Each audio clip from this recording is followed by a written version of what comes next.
Hello दोस्तों, उम्मीद करता हूँ तुम्हें असली वारिश कौन के पहले 2 भागों में मजा आया होगा। तो चलो इसी मजे को बरकरार रखते हुए इस कहानी के अंतिम भाग की तरफ चलते हैं और इस कहानी का यही अंत करते हैं।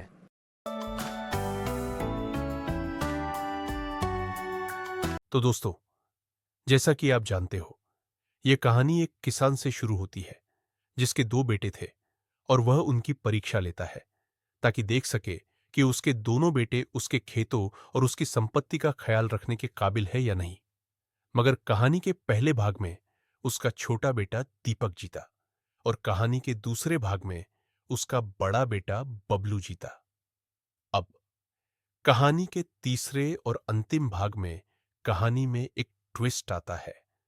वो ट्विस्ट क्या है उसे देखने के लिए आइए कहानी को पूरा देखते हैं।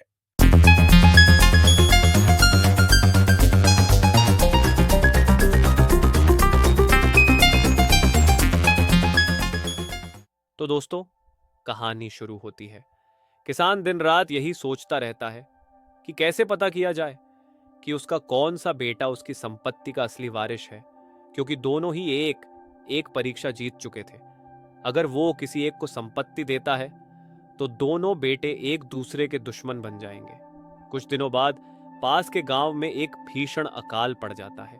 खेतों में फसलें सूख जाती हैं, पानी की कमी हो जाती है और उस गांव के लोग बहुत परेशान हो जाते हैं। वो लोग भूख और प्यास से जूझने लगते हैं। किसान के दोनों बेटों को जब यह बात पता चली तो उसके दोनों बेटे उसके पास भागते हुए आते हैं और कहते हैं कि पिताजी, पास के गांव में अकाल पड़ी डीडीएच गया है और हमारे गांव के सरपंच उनकी मदद कर रहे हैं। ये बात सुनकर किसान कुछ सोचता है और अपने बेटों से बिना कुछ बोले सरपंच के पास चला जाता है और उससे कुछ देर बात करके अपनी सारी धन दौलत, अपने खेतों के कागज, अपने घर के कागज सभी सरपंचों को अपने बेटों के सामने दे देता है और खाली हाथ अपने बेटों के पास जाता है। उसके बेटे कुछ समझ नहीं पाते और अपने पिता से बोलते हैं, पिताजी, आपने हमारी सारी धन दौलत, खेतों के कागज और घर के कागज सरपंच को क्यों दे दिए?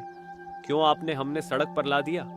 उनका पिता, जो कि उनकी परीक्षा ले रहा था, उसने झूठ बोला और कहा, मुझे माफ कर दो, मैंने तुम्हें एक बात अभी तक नहीं बताई है, क्योंकि मैंने सोचा कि जब तुम बड़े हो जाओगे तो इस बात को समझोगे। जब तुम छोटे थे तो तुम्हारी माँ बहुत बीमार पड़ गई थी और मेरे पास उसके इलाज के लिए पैसे नहीं थे, इसलिए मैंने सरपंच के पास अपना घर बार और धन दौलत गिरवी रख दिए थे, जिसे तुम्हारी माता का इलाज हुआ। मगर मेरी किस्मत फूटी निकली।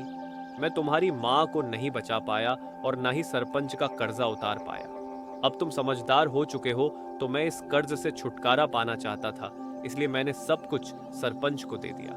मगर तुम दोनों चिंता मत करो, ये लो, मैं तुम्हारे लिए सरपंच से कुछ पैसे लेकर आया हूँ। तुम दोनों शहर जाकर अपनी जिंदगी की नई शुरुआत करो और खूब पैसे कमाकर मेरा नाम रोशन करो।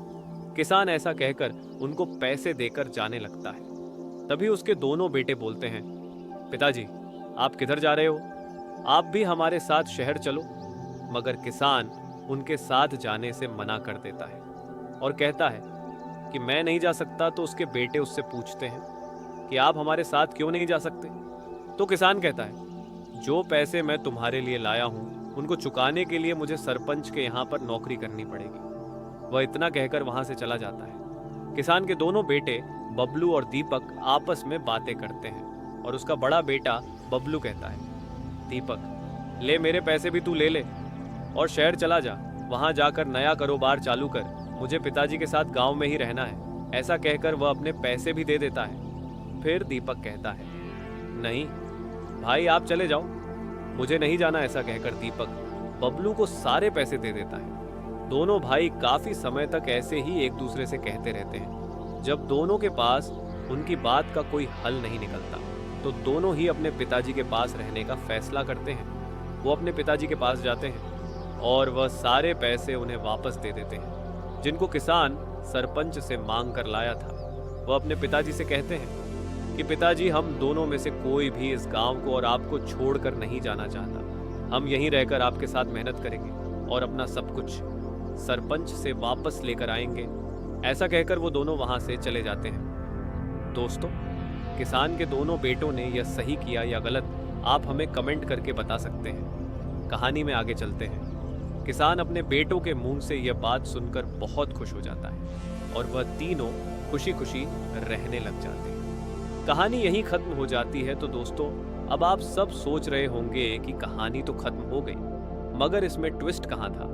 तो चलिए उस ट्विस्ट से पर्दा उठाते हैं। जब किसान के बेटे किसान को अकाल की जानकारी देते हैं तो किसान के मन में एक आइडिया आता है और वह सोचता है कि क्यों ना मैं भी इस स्थिति का फायदा उठा लूं। यही सोचकर वो सरपंच के पास जाकर उन्हें अपने बेटों की परीक्षा वाली बात बता देता है और कहता है, मेरी संपत्ति आप कुछ दिनों के लिए अपने पास रख लो। तो दोस्तों, इस घटना के बाद किसान को अपना जवाब मिल चुका था। उसके दोनों ही बेटे काबिल निकले। वह खुशी खुशी दोनों को अपना सब कुछ दोनों को बराबर बराबर बांट देता है। यह कहानी सिखाती है कि असली वारिस वही होता है जो न केवल अपनी जिम्मेदारियों को निभाता है, बल्कि बड्डी से बड्डी मुसीबत में भी नहीं घबराता और अपने अधिकारों का सही तरीके से उपयोग करता है।